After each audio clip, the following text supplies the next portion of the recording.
Lawyers of Reddit, what was your oh shit moment in court? Story 1.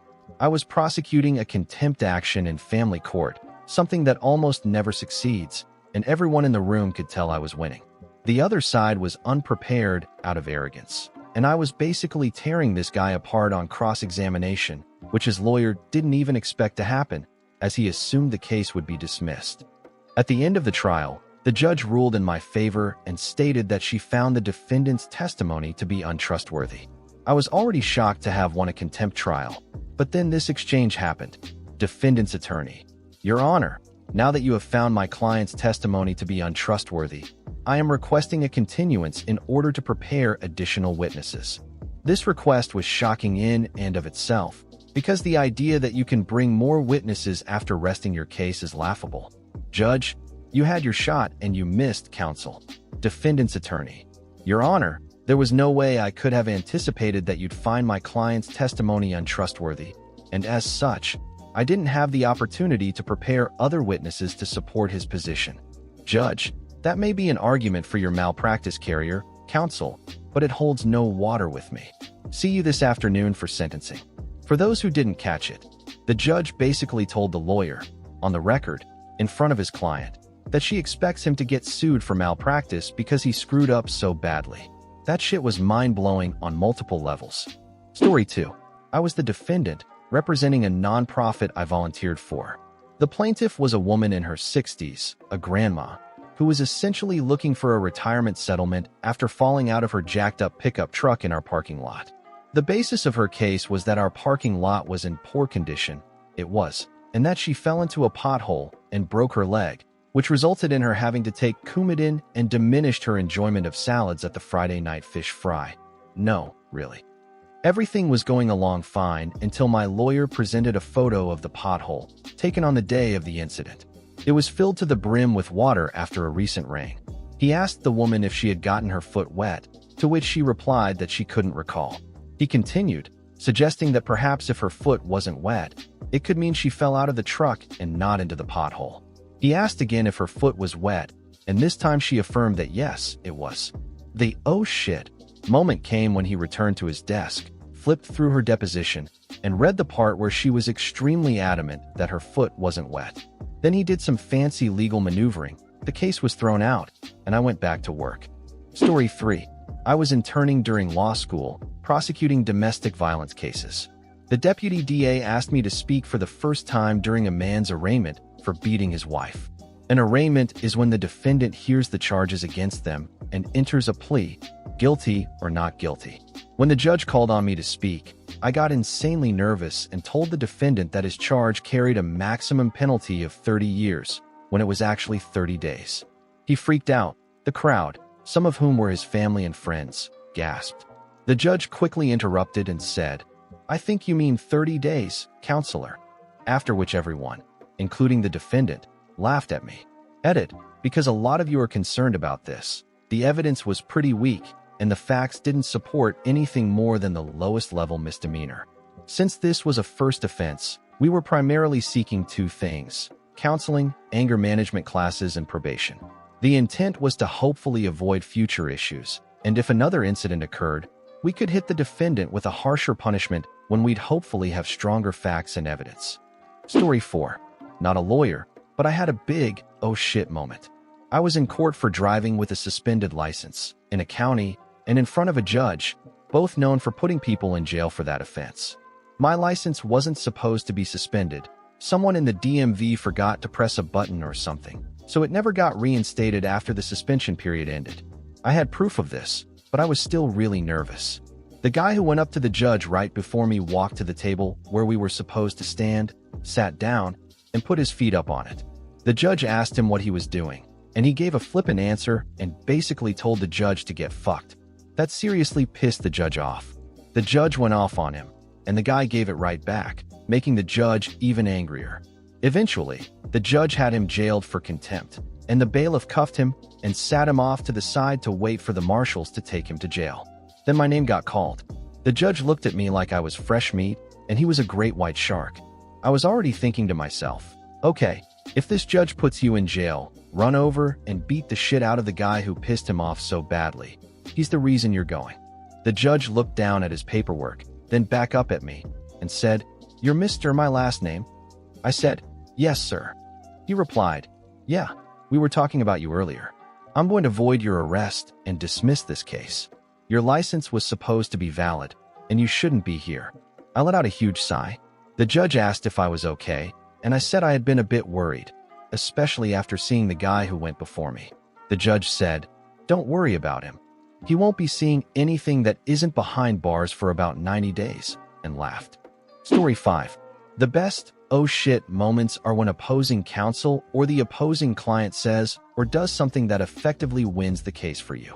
Sure, in civil cases you usually have a good idea of how things will go, but in my state, discovery in smaller civil cases is more limited, and clients don't always want to spend $30,000 when we can get the same result for $10,000. In an adverse possession case, the witness only needed to say, "I used that area as my backyard," and I fully expected him to say exactly that. It would have hurt my case, but I had a plan to work around it. When asked about his use of the area, though, he said, "No, I never really went back there, didn't use it at all." That lost the case for the other side, and I could barely keep a straight face.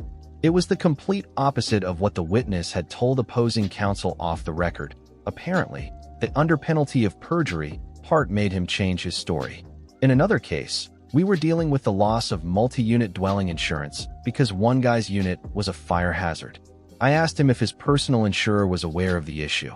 "Yeah," he replied, "and the jerks canceled my policy." I also love when there's a difficult party on the other side and the judge rips into them. I had a convoluted case involving a lot of parties, and honestly, it was about nothing. The plaintiff was terrible. While the 6 or 7 attorneys were working out schedules with the judge, the plaintiff suddenly started yelling at her attorney from across the courtroom because she didn't like that he had conceded some minor, irrelevant point. The judge told her to sit down and shut up. I was genuinely disappointed that the case settled. She would have been amazing on the stand. Story 6. New judge with a chip on his shoulder. The plaintiff called me to request an adjournment on a summary judgment motion I had filed. They wanted more time to submit their opposition. I had no problem with that, but the court refused to accept the adjournment request over the phone and said we had to appear in court the next day. So I show up, and the plaintiff doesn't. When our case is called, I request the adjournment, and the judge explodes, demands to know why, insists he doesn't grant adjournments, and just starts yelling for no reason in front of a courtroom full of attorneys.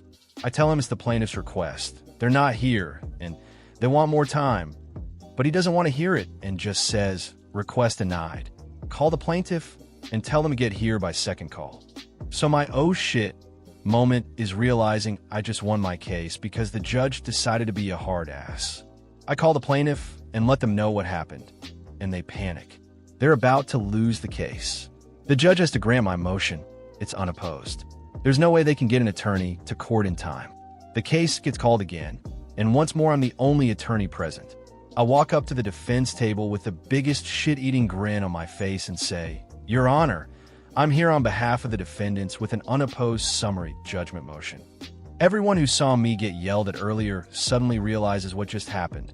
I was trying to help, got blasted for it, and now the judge's outburst means I win. Suck it. The judge, realizing the mess he created, has no choice but to soften and rehear my request for an adjournment, and grants it. Follow-up. The plaintiff's client died, and the motion was never opposed or heard. When they later tried to reactivate the case with an administrator, I reminded them that my motion would be the first thing heard once the case resumed.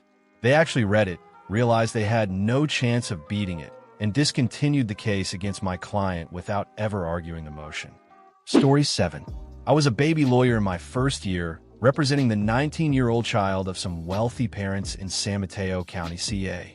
My client had gone on a bit of a shoplifting spree, and we were resolving all her cases with a global plea, meaning we handled them all at once.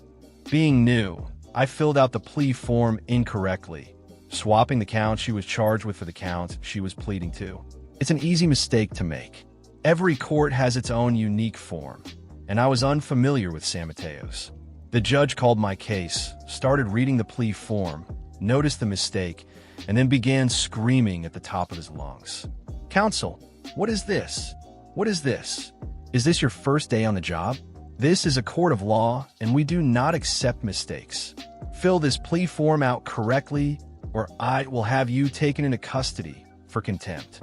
I did not expect a reaction like that. My client, who had clearly just taken a huge bong rip at 8 a.m. and was wearing an all-pink velvet tracksuit, was looking at me like I was the biggest idiot in the world. I corrected the plea form. The judge made me wait until the very end of the calendar to enter the plea. Afterward, he called me up to the bench. In private, he said, "Sorry to ream you like that. Everyone messes up the plea form, so I always pick the youngest lawyer to yell at. The older guys will grumble and complain, but if you notice, they all fix their own forms and we didn't have any more problems. Keeps the calendar running smooth." Where did you go to law school? After that, he invited me into his chambers for coffee and gave me some genuinely great life and work advice. Turns out, he really enjoys talking to new lawyers. Story 8. Not a lawyer. I'm a life coach for former foster kids, but I almost got thrown out of a courtroom for disrupting the judge as he was about to award custody of my client's 2-year-old to her lying in-laws, without even hearing what my client had to say. I had been working with this young woman for over 6 months, helping her find affordable housing, stable employment, etc. She wasn't with the baby's father because he had been physically and mentally abusive, but she had really tried to work out shared custody for the sake of their daughter. One day, the baby's father got arrested on an outstanding warrant while he had custody. He then lied to my client and told her that child services had taken the baby. She came to me in a panic, and we called their intake office, who had no record of the child. My client immediately realized what her ex had done. He had given the baby to his mom and sister instead of calling her to come pick her up. My client called the mom and sister, who she wasn't on good terms with, and they straight up told her, "We're not giving you your baby back, bitch. You'll never see her again." So we got the police involved, but they said there was nothing they could do without a warrant or formal custody agreement. We then went to child services, who conducted a welfare check. The baby was okay, but they couldn't return her to my client since there was no formal custody order. This went on for 2 weeks, with me helping her navigate legal channels to get her daughter back. Finally, we went to court, and she was granted a PFA, protection from abuse order, against the father, which also gave her formal, sole custody of the child. The oh shit moments? There were several. First, on the very same day she got the PFA, we learned, right there in the courthouse, that the grandmother and sister had a hearing scheduled that day to try and take custody of the child. Their argument? They blatantly lied, saying my client couldn't be found, was homeless, living under a bridge, and using drugs. All of it completely false, as I could personally attest, being her life coach and working with her directly. While waiting for the hearing, we saw the baby in the courthouse waiting area. It was tense. My client tried to talk to the sister, who basically snapped, "Stay the fuck away from me." So we approached the courthouse security, who were actual police officers, and showed them the PFA with the custody provision. And I kid you not, they enforced it right there in the waiting room and made the woman hand the baby over to her mother. My client burst into tears of joy, and the baby was clearly overjoyed to be back in her mom's arms. Happy ending, right? Not yet. The custody hearing was still set to go on, and the judge had no idea what had just happened. The tip staff advised my client to stay with the baby, even though she wasn't the one who filed the suit. We entered the courtroom, but were told to sit with the spectators, which made no sense, while the sister and grandmother sat in front of the judge. We found out there was a court-appointed attorney for the child, but we had no way of talking to him to explain the situation. As the hearing began, I grew more and more frustrated because the judge was believing every lie the grandmother and sister told. He started moving to award them custody, and the tip staff saw me getting visibly agitated and gave me a judgmental look. I was wondering if my client would ever get a chance to speak. She didn't. The judge just kept barreling ahead. At that point, I had to do something. I couldn't sit by and let these liars take legal custody of my client's daughter.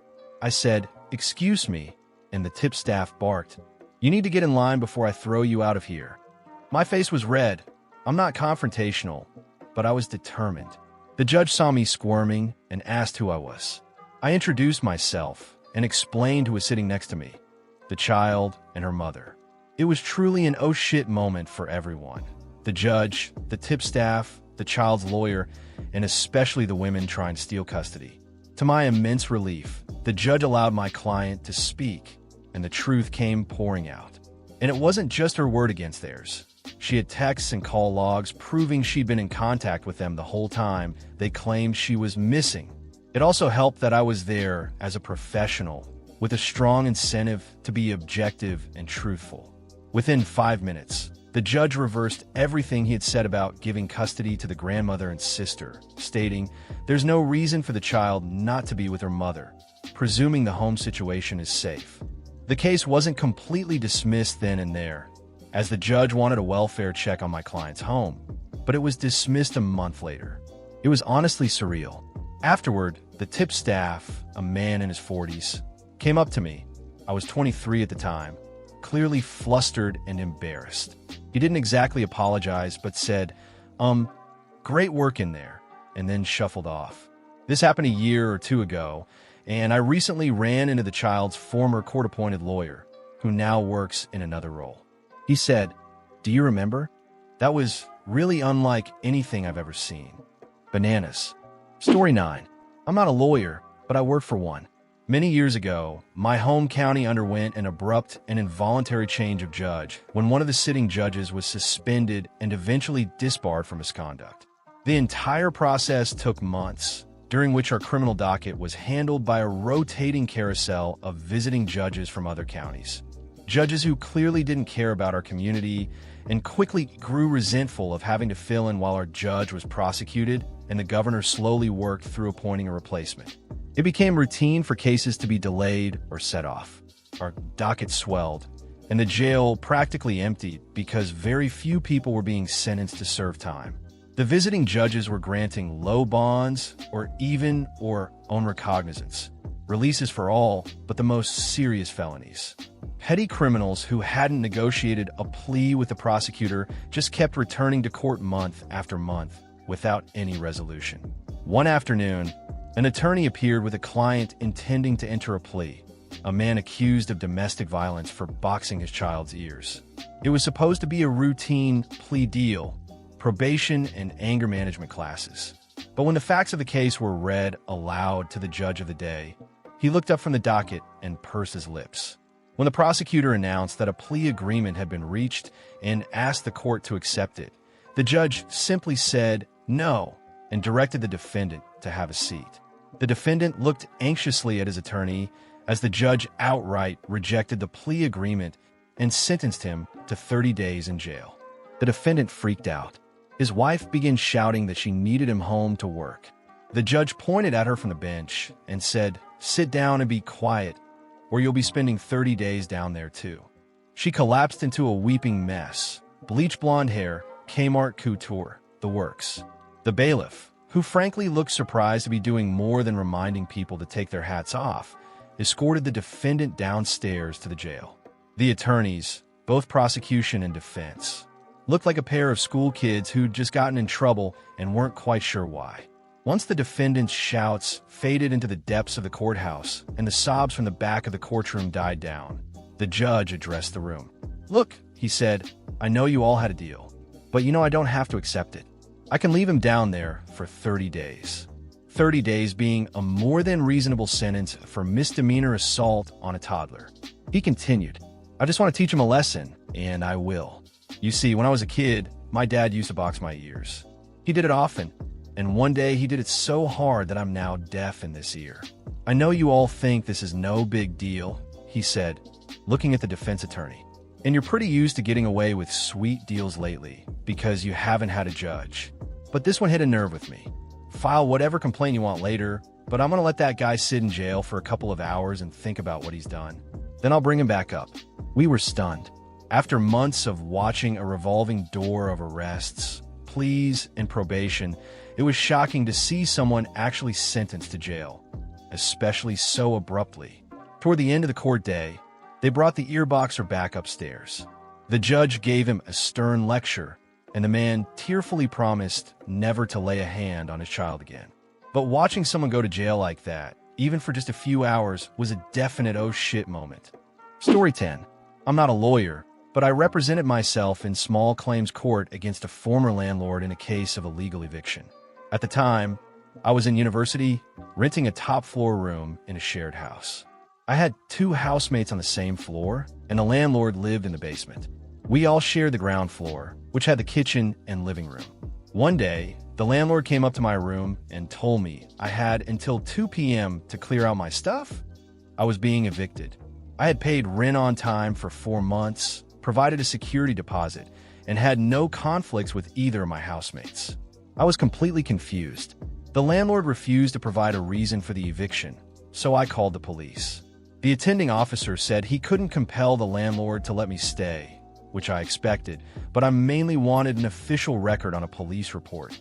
So I sued the landlord for the cost of my security deposit, rent for the month I was evicted, the cost of having to find new housing on zero notice, the motel I stayed at until I secured new lodging.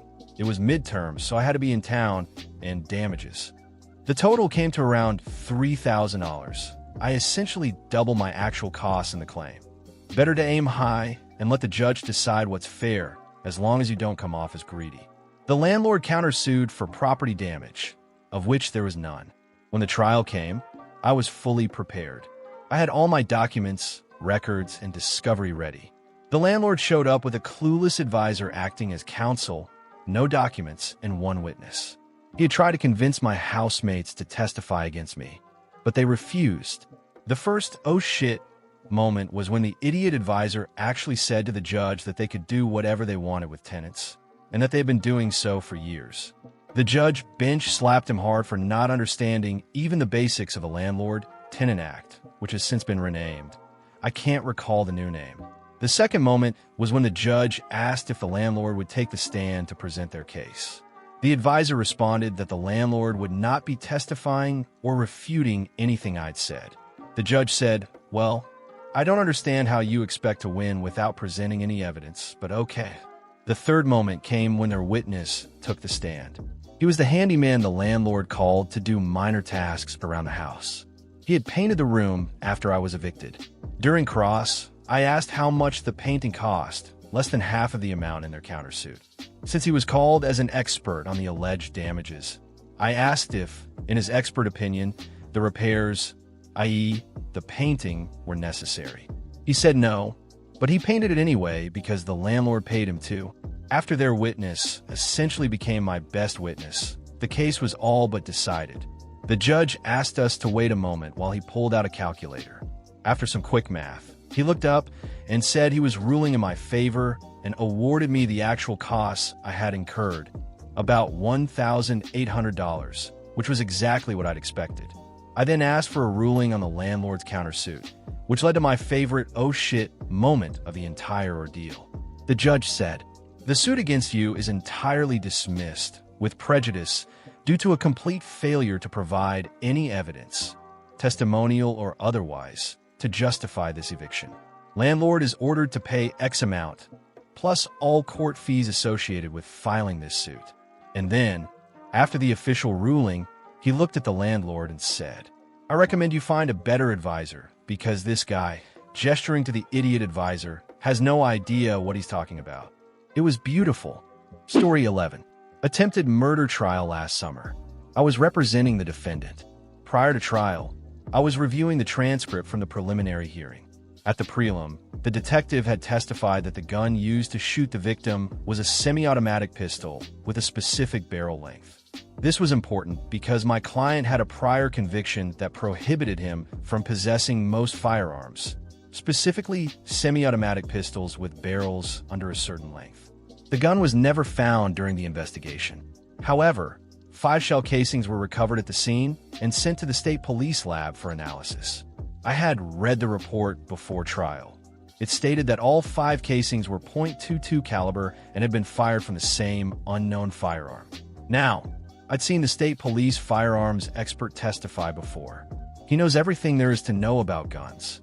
I knew that if he had been able to determine the gun was a semi-automatic pistol or that it had a particular barrel length, he would have stated that clearly in his report.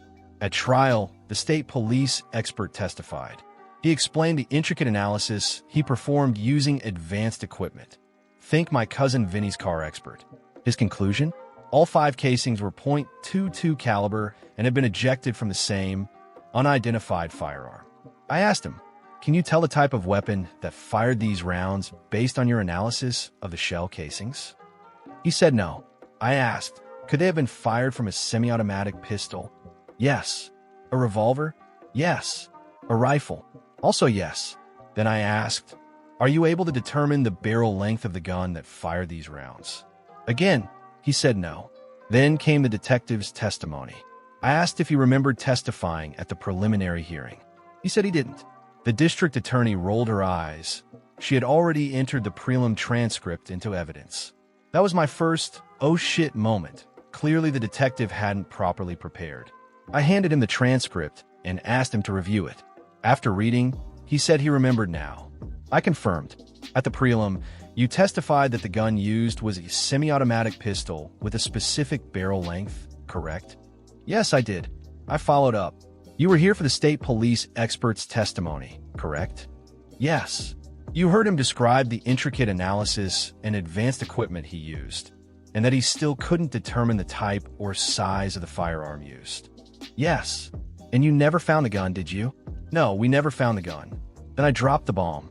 Then how were you able to determine the type and barrel length of a gun you've never seen, based solely on the shell casings, when the state's firearms expert, with all his training and equipment, couldn't? Long pause. I guess he knows more about guns than I do. Oh shit. Not guilty on all counts. After the trial, I heard through the grapevine that the judge spoke with the jury, and they told him they believed the detective had done a poor job investigating the case. For anyone who doesn't grasp the significance of that moment, at the preliminary hearing, the detective testified under oath that the firearm was a certain type and size. When you testify under oath, you're swearing to tell the truth, the whole truth, and nothing but the truth. But the type and size of the gun? That wasn't the truth, because there was no way he could have known that. To the jury, it looked like he lied under oath. Story 12. Not a lawyer, but a homeowner who once represented myself in court a few years ago and gave a real attorney an oh shit moment. I received a citation for my backyard pool. I hadn't cleaned it for a month during the winter, and it had turned greenish. The citation was taped next to my front door, but there was no notice of a warrant. My pool is in the backyard, fully enclosed by a privacy fence. I hadn't given anyone permission to enter my property, and I wasn't home at the time of the inspection. In my city, Houston, the municipal code requires a search warrant for property inspections, including pool inspections.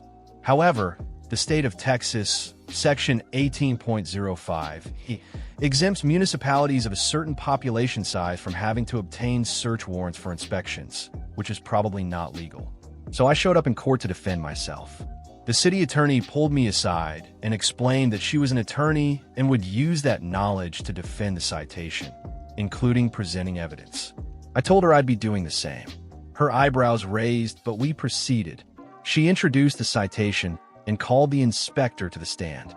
The inspector described her visit, ending with the issuance of the citation. When it was my turn, I asked the inspector whether she had obtained a warrant. She said she had not. I then quoted the relevant section of the Houston Municipal Code that requires inspectors to obtain a warrant and asked why she hadn't done so. At that point, the city attorney asked for a sidebar, and the judge called us up. The city attorney argued that Texas state law overrides Houston's municipal code, since it doesn't require search warrants for cities of a certain size. The judge turned to me, and I said, well, if she's going to use Texas law to override local law, then I'm going to use federal law to override Texas law. In the Supreme Court case Camara versus Municipal Court, the court explicitly stated, it has nowhere been urged that fire, health, and housing code inspection programs could not achieve their goals within the confines of a reasonable search warrant requirement. Thus, we do not find the public need argument dispositive. So, the Texas law is unconstitutional, and a search warrant is required. The city attorney's jaw dropped. The judge quickly dismissed my case, but the real oh shit moment came right after. The next several cases on the docket were all related to pool inspections, and none of those inspectors had obtained warrants either. The judge quickly conferred with the city attorney and then dismissed those cases without even hearing them. If you enjoyed the video, don't forget to leave a like and subscribe, activate the notification bell, and share a similar story or anything you'd like to say in the comments. See you next time.